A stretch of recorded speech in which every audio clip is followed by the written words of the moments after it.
So, ayan yung ano ko 'no, mga kalaban ko ngayon. So, grabe po talaga yung banat nila sa akin ano, so ito talagang grabe, grupo talaga sila 'no, grupo ito ng mga kulto na kung saan po talaga is mga nakasuot po sila ng kulay pula.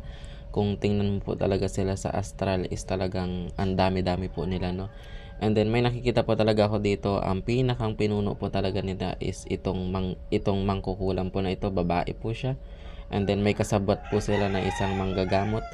And then ayan, ganyan po talaga ang ginagawa na sa'kin. Tinitira po talaga nila ako ng patalikod hanggang kunin po nila yung lakas, hanggang i-bind po nila ako or sabihin natin na talagang gusto po nila akong makuha 'no. And then gumagamit din po sila or may katulong din po sila na talagang kaluluwa na may kapangyarihan po noong unang-unang panahon pa.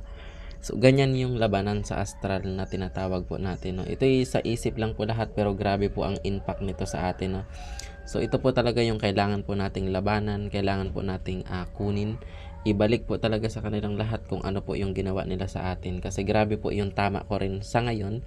And then ito pong lahat ng tama na 'to sa astral lang po lahat 'no. So, 'wag po tayong masyadong magpakaano 'no, 'wag po tayong masyadong matakot na lumaban.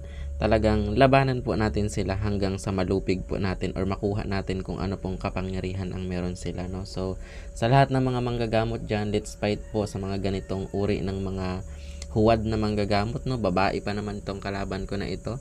And then may mangkukulam tayo diyan, may grupo po tayo ng kulto na kalaban din. And then ang ito po yung nais nilang gawin sa atin 'no.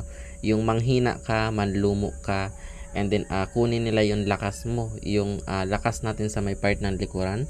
And then ayan, bakbakan po talaga kayo ng parang tusok sa likod. And then yung parang hindi ka makakilos. Gusto po talaga nila akong lumpuhin no. So until now, kung hindi ko ito maagapan, maaaring mangyari to sa akin 'no. Pero grabe po talaga yung bakbak nila sa akin. So hindi ko hahayaan na manaig po sila 'no.